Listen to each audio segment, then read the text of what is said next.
Good morning, class. Today I want to talk to you a little bit about Piaget. Piaget is a little bit difficult to understand sometimes, so I thought I'd try and put it into the real world. We're out in my garden, and I want to talk to you about his concept of schema development. So surrounding me are flowers. When children are learning about the world, they learn about their world. So they go into their back garden and they learn about the color white based on this flower. They learn about the color yellow based on this flower. They begin to realize that there's a difference between the two things. This is what they call differentiation. As we go into this next age group, they're going to start to learn about classification. They're going to put this white flower, which is obviously different from the first white flower, into two different categories. How do they do that? They start to form memories. Piaget uses the term symbolic representation. He says that children start to form an idea in their head of how something looks, how it feels, how it smells, based on their experiences. They're basically forming the neurons that are going to give them the memory to be able to pull on this information later down the road.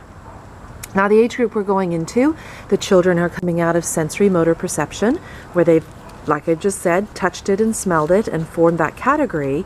But now I'm going to add something new to it. I'm going to add a word to it. This is a rose. It's a white rose. This over here is a different kind of rose. It's a yellow rose. So now we start to see children who are going to be able to bring things together into different classification groups. Look, there's another yellow flower over here. This is a hibiscus. All different flowers, all in the same large category, but children start to be able to differentiate. Here's a couple of other places we can differentiate. This is my dog Brownie. She is a big brown dog. She has 4 legs, 2 ears, and a fluffy tail. This is also a dog. This is my smallest dog. His name is Chase. He has 4 legs, a tail, and 2 ears. And the last one is over here. I don't think you could get 3 more different dogs. But then we add this to the mix. 4 legs, 2 ears, and a tail.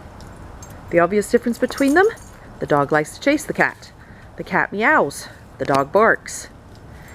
Schema development, the understanding that things represent things, so symbolic representation, very difficult for children who are in the pre-operational stage of thinking. Pre-operational means non-logical. So they may, if they've grown up with a black and white dog, see this other black and white kitty and think, at first, it's a dog. And then we help them to take a closer look. We see whiskers. This is Socksie. Oh, there's Brownie. We see whiskers and we see paws. We see different kinds of claws and we hear the meow sound. And so children start to very quickly, well, not even really quickly, realize that there are differences in life.